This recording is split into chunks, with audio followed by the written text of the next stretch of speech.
Hello दोस्तों, कैसे हो आप लोग। तो दोस्तों मैं आपसे स्वागत करता हूं आपके अपने प्रतिदिन कॉमर्स अकेडमी पे। दोस्तों आज की इस वीडियो में हम सीखने वाले हैं जीएसटी। जी हाँ दोस्तों, अभी जीएसटी है क्या क्या नहीं है, इन सारी चीजों के बारे में मैं बात करूंगा। ठीक है, जीएसटी की जब मैं बात करता हूं तो जीएसटी का मतलब क्या होता है। जीएसटी का मतलब होता है गुड्स एंड सर्विसेज टैक्स। ठीक है, अब यहाँ पे जीएसटी क्या है उसके बारे में मैं तो बात करूंगा, लेकिन हम शुरुआत से करेंगे। इसलिए सबसे पहली चीज हम ये समझेंगे कि टैक्स क्या होता है। जब मैं बात टैक्स की करता हूं, ठीक है, जब मैं बात टैक्स की करता हूं तो टैक्स होता क्या है। टैक्स बेसिकली हम पे किसको करते हैं, गवर्नमेंट को पे करते हैं। तो यहाँ पे ये चीज समझो कि टैक्स एक तरह का अमाउंट, एक कंपलसरी अमाउंट है जो हमें किसको पे करना पड़ता है, कंपलसरीली गवर्नमेंट को पे करना पड़ता है, जिसके बदले गवर्नमेंट जो होती है हमें इनडायरेक्ट बेनिफिट देती है। सर समझा इनडायरेक्ट बेनिफिट मतलब क्या होता है। देखो जैसे हम दुकान में जाते हैं, ठीक है, हमने कोई सामान खरीदा, ठीक है, सामान के बदले हम क्या कहते हैं, पे करते हैं। अगर जैसे फॉर एग्जाम्पल मैंने चॉकलेट खरीदी, मैंने 10 रुपए दिया तो मैंने क्या लिया, एक चॉकलेट लिया। तो जैसे ही मैंने पैसे दिए तो उस 10 रुपए का जो फायदा था, बेनिफिट था, यानी वो जो चॉकलेट है वो चॉकलेट मुझे तुरंत मिल गई, तो इसको हम डायरेक्ट बेनिफिट बोलते हैं। इनडायरेक्ट बेनिफिट मतलब क्या होता है, गवर्नमेंट को हमने टैक्स भरा, लेकिन गवर्नमेंट हमें हमें इंडिविजुअल लेवल पे कोई बेनिफिट देती नहीं, वो सोशल चीजें करेगी, जैसे रोड बनवा देगी, ठीक है, स्ट्रीट लैंप्स लगवा देगी, ठीक है, गवर्नमेंट हॉस्पिटल्स खोलेगी, गवर्नमेंट कॉलेजेस खोल देगी, गवर्नमेंट स्कूल्स खोलेंगे, और वहां पे कहीं ना कहीं हमें प्राइवेट सेक्टर की कंपैरिजन में वहां पे जो फीस वगैरह सारी चीजें उनमें कंसेशन मिल जाता है। वो कंसेशन किस लिए मिलता है, वो सारी चीजें कैसे ओपन होती है, वो सारी चीजें ओपन होती है हमारे दिए हुए टैक्स से ही। हालांकि इसका बेनिफिट हमें मिल रहा है, लेकिन डायरेक्टली मिल रहा है नहीं, वो एक इनडायरेक्ट तरीके से हमें क्या मिल रहा है। तो टैक्स मतलब क्या होता है, टैक्स मतलब यही होता है कि एक कंपलसरी पेमेंट जो हम गवर्नमेंट को करते हैं, जिसका हमें इनडायरेक्ट बेनिफिट क्या मिलता है। अब जब मैं बात यहाँ पे टैक्स की करता हूं तो टैक्स बेसिकली दो तरीके का होता है। ठीक है, एक होता है डायरेक्ट टैक्स,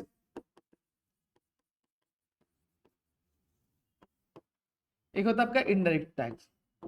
डायरेक्ट टैक्स क्या होता है, एक इस तरह का पेमेंट जो हम किस पे करते हैं, हम हमारी कमाई पे करते हैं। हम जब कभी भी प्रॉपर्टी लेते हैं तो उस प्रॉपर्टी के अमाउंट पे हम जो टैक्स पे करते हैं उसे हम कहते हैं, उसे हम डायरेक्ट टैक्स क्या कहते हैं। इनडायरेक्ट टैक्स क्या होता है, इनडायरेक्ट टैक्स बेसिकली जैसे हमने कोई सामान बेचा तो सामान बेचने में भी टैक्स होता है, तो जो टैक्स भरते हैं तो उसे इनडायरेक्ट टैक्स कहा जाता था। हम मूवी थिएटर में गए, मूवी थिएटर में हमने मूवी देखी तो हम एंटरटेनमेंट टैक्स भरते थे, तो वो एंटरटेनमेंट टैक्स भी क्या होता था, हमारा इनडायरेक्ट टैक्स क्या होता था। क्लियर हो गया। ये इनडायरेक्ट टैक्स बेसिकली एक ऐसा टैक्स होता है जिसे हम डायरेक्टली गवर्नमेंट को नहीं पे करते। हम कोई भी सर्विस लेते हैं, कोई भी गुड्स लेते हैं, तो वहां पे उसमें हम क्या करते हैं, उस सेलर को, ठीक है, उस सेलर को वो अमाउंट देता है, और वो सिर्फ वो जो सेलर है वो उस अमाउंट को हमारे बिहाफ पे क्या करता था, गवर्नमेंट को सबमिट करता है। उस तरह के टैक्स को हम लोग क्या बोलते हैं, इनडायरेक्ट टैक्स क्या बोलते हैं। और डायरेक्ट टैक्स क्या होता है, डायरेक्टली हम खुद इंडिविजुअल लेवल पे जाके क्या गवर्नमेंट को सबमिट करते हैं, गवर्नमेंट के साइट पे, गवर्नमेंट के पोर्टल्स पे। क्लियर हो गया, इतनी चीजें क्लियर। अब मैंने यहाँ पे बात दो तीन चीजों की मैंने बात की इनडायरेक्ट टैक्स की, ठीक है, जहां पे मैंने आपको सेल्स टैक्स बताया, ठीक है, मैंने आपको एंटरटेनमेंट टैक्स बताया। ये सारी चीजें पहले चला करती थी, ठीक है, और ये वैरी करती थी स्टेट टू स्टेट। इसके जो परसेंटेज हुआ करते थे, इसका जो रेशियो हुआ करता था वो वैरी करता था। लेकिन ये सारी चीजों को क्या कर दिया, रद्द कर दिया। कभी रद्द कर दिया गया, 1 जुलाई 2017 को। और 1 जुलाई 2017 को कौन आया, जीएसटी सिनेरियो में आया। क्या आया, जीएसटी सिनेरियो मैम। और जीएसटी ही क्या की गई, अब क्या की जाती है, हर जगह क्या चार्ज की जाती है। अब जीएसटी की अगर मैं बात करूं, जीएसटी के कई सारे स्लैब रेट्स होते हैं, ठीक है, जैसे फॉर एग्जांपल जीएसटी आपका 0% पे होता है, ठीक है, फिर 5% स्लैब होता है, फिर एक 12% का स्लैब होता है, फिर एक 18% का स्लैब होता है, ठीक है, फिर उसके बाद एक 28% का स्लैब होता है, depending upon the commodities, depending upon the goods and depending upon the services which you are availing. उसके बेसिस पे क्या किया गया है, हर एक स्लैब को क्या डिवाइड किया गया है। ठीक है, इतनी चीजें मेरे ख्याल से क्लियर हो गई। अब यहाँ पे हम बात करेंगे किसके बारे में, हम जीएसटी के बारे में। जीएसटी है कितने टाइप की, जीएसटी की जब मैं बात करता हूं तो बेसिकली देखो जीएसटी कितने टाइप की होती है, जीएसटी 3 टाइप की होती है।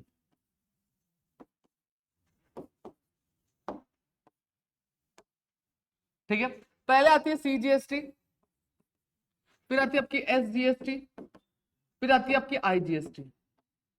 ठीक है, अब यहाँ पे सीजीएसटी क्या होता है, सीजीएसटी मतलब central goods and service tax, SGST मतलब state goods and service tax, और आईजीएसटी मतलब क्या होता है, integrated goods and service tax. अब ये सीजीएसटी किसको जाती है, ये सीजीएसटी सेंट्रल है तो ये सेंट्रल गवर्नमेंट को जाती है सीधा सीधा।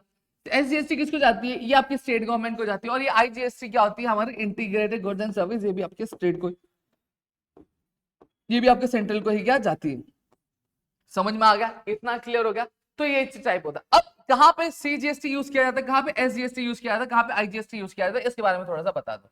देखो सीधी सीधी बात करता हूँ, जैसे फॉर एग्जाम्पल ये एक मेरा शहर है, मेरा स्टेट है महाराष्ट्र, क्या एक बंदा जो सोलापुर में रहता है और एक बंदा जो कोल्हापुर से रहता है, ठीक है। सोलापुर में सेलर रहता है और कोल्हापुर में क्या रहता है, बायर रहता है। अब बायर और सेलर क्या कर रहे हैं, अब यहाँ पे सेलर जो है माल बेच रहा है किसको, बायर को, कोल्हापुर में, ठीक है।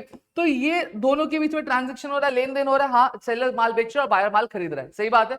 अब ये जो ट्रांजेक्शन हुआ विद इन द स्टेट हुआ, क्या हुआ, विद इन द स्टेट हुआ कि बियॉन्ड द स्टेट हुआ, विद इन द स्टेट हुआ, मतलब महाराष्ट्र में ही सेलर भी था और बायर भी था और स्टेट के अंदर अंदर ही क्या ट्रांजेक्शन हुए।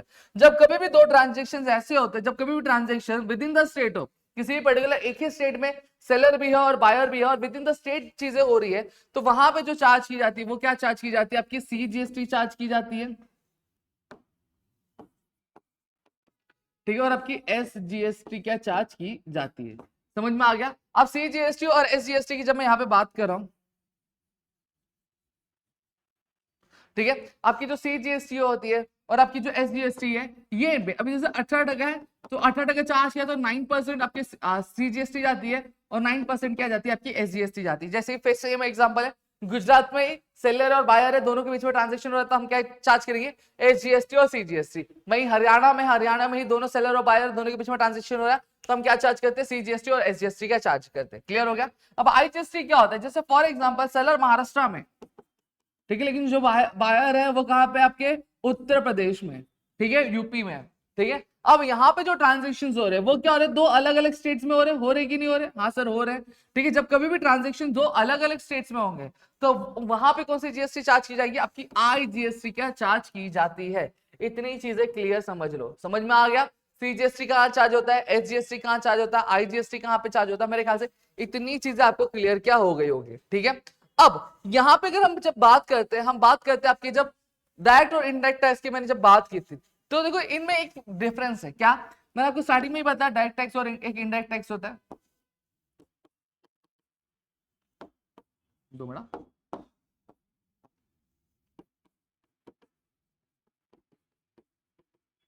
ठीक है, ये डायरेक्ट टैक्स और ये इनडायरेक्ट टैक्स। अब जब बात करता हूँ डायरेक्ट टैक्स और इनडायरेक्ट टैक्स की, तो डायरेक्ट टैक्स क्या होता है, डायरेक्ट टैक्स का जो बर्डन होता है, मतलब जो टैक्स भरना होता है गवर्नमेंट को, वो आपका जो कंज्यूमर होता है या फिर जो सिटीजन होता है उसे खुद की पॉकेट से क्या भरना पड़ता है, ठीक है। वो अपना टैक्स का जो बर्डन है किसी पे शिफ्ट कर सकता नहीं है। लेकिन वही जो इनडायरेक्ट टैक्स होता है, जैसे आपने कोई गुड्स बेचा, तो गुड्स बेचा तो गवर्नमेंट क्या करती है, आप जब कोई भी माल बेचते हो तो उस पर भी आपका क्या लगता है, एक टैक्स लगता है, एक जीएसटी लगती है। लेकिन यहाँ पे ऑब्लिगेशन क्या आती है, यहाँ पे चीजें क्या आती है, यहाँ पे चीजें ये आती है कि जो आपका जो जीएसटी चार्ज हो रहा है, आपके पास दो ऑप्शन है, या तो आप अपनी पॉकेट से भरो या तो आप कंज्यूमर से क्या करो, उतना एक्स्ट्रा चार्ज करो। आपकी एमआरपी है, ठीक है, एमआरपी पे आप क्या करो, उसको चार्ज करो, सही बात है, ठीक है। यानी जो इनडायरेक्ट टैक्स का जो बर्डन होता है, वो बर्डन क्या होता है, शिफ्टेबल होता है। क्या होता है, शिफ्टेबल होता है, कि अगर आप अपनी जेब से नहीं भरना चाहते चलेगा, कोई बात नहीं है, आप क्या कर सकते हो, आपके जो कंज्यूमर्स है, आपके जो क्लाइंट्स है, आप उनसे जीएसटी क्या कर सकते हो, वो चार्ज कर सकते हो। इतनी चीजें, आई होप सो आपको चीजें क्लियर हो गई होंगी, समझ में आ गया। अब यहाँ पे कुछ चीजें और मैं आपको क्लियर कर देना चाहता हूँ। अब मैं आपको एंट्रीज के पॉइंट ऑफ व्यू से मैं चीजें थोड़ी सी समझा देना चाहता हूँ। अब यहाँ पे दो होते हैं, जब भी ट्रांजेक्शन होता है दो लोग होते हैं, एक होता है बायर, ठीक है, एक होता है आपका सेलर। बायर क्या करता है, गुड्स खरीदता है, सेलर क्या करता है, गुड्स बेचता है। इतनी चीजें क्लियर है सबको, ठीक है। अब यहाँ पे जब कभी भी बायर गुड्स खरीदा है, जैसे फॉर एग्जांपल मैं गया, मैं कहीं जाने के बाद मैंने कहा कि गुड्स खरीदे, तो गुड्स खरीदे तो मुझे क्या करना पड़ता है, जीएसटी पे करना पड़ता है। क्या करता हूँ मैं, जीएसटी पे करता हूँ। जब जीएसटी पे करता हूँ तो जीएसटी मेरे लिए एक तरह का क्या हो जाता है, एक्सपेंस हो जाता है, ठीक है, जो मैं पे कर रहा हूँ, ठीक है। तो यहाँ पे जब कभी भी एक बायर, जब कभी भी हम कोई सामान खरीदते हैं, सामान खरीद के हम जब जीएसटी पे करते हैं, तो जब हम हमारे बुक में एंट्री करेंगे तो वो कौन सी जीएसटी कहलाएगी, वो इनपुट जीएसटी कहलाएगी। जहां पे हम एंट्री ऐसे करेंगे, input C GST,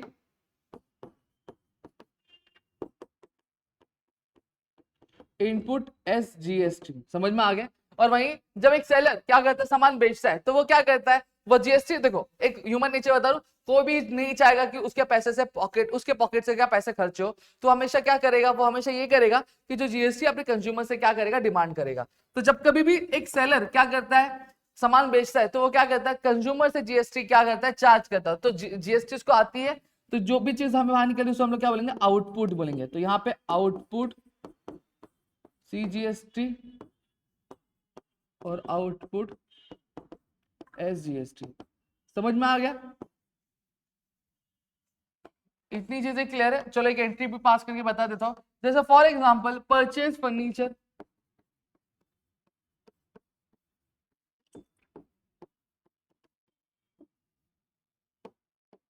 of rupees 10,000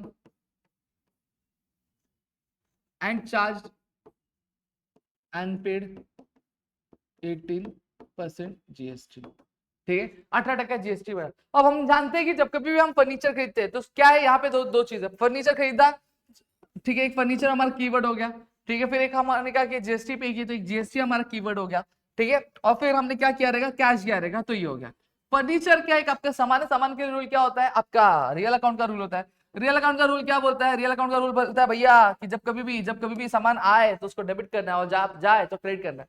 तो यहाँ पे जब हम फर्नीचर खरीदते सामान आ रहा है कि जा रहा है, खरीदे तो बड़ा वैसी बात आ रहा है, तो फर्नीचर क्या होगा, डेबिट होगा। तो यहाँ पे मैं लिखूंगा फर्नीचर अकाउंट। समझ में आ गया? अब यहाँ पे हमने जीएसटी पे किए, हमने कोई सामान खरीदा तो हमने जीएसटी पे किए। जीएसटी जब कभी भी हम पे कहते हैं तो वो क्या होता है, इनपुट सीजीएसटी और इनपुट एसजीएसटी। अब यहाँ पे देखो जीएसटी आपने पे की तो वो आपके लिए एक एक्स्ट्रा अमाउंट हो गया जो आपने पे किया, यानी आपका खर्चा हो गया।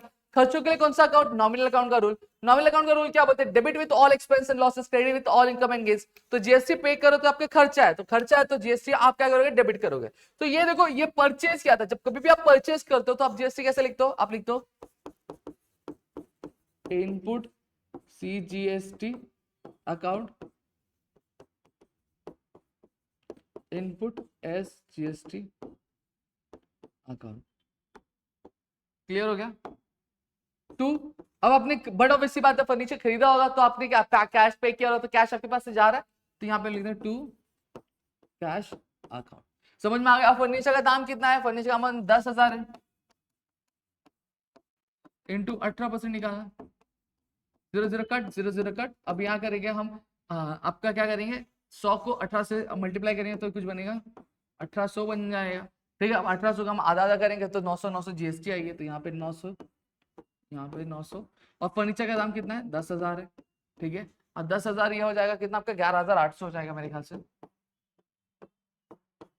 ठीक है, तो आपका कुछ इस तरीके से क्या अमाउंट क्या बन के आएगा, तो इस तरीके से आपकी एंट्री क्या बनती है। वही सब जब अब फॉर एग्जांपल सोल्ड किया होता है, उसको परचेस को मैं क्या कहता हूं, sold furniture of rupees 10,000 and received GST.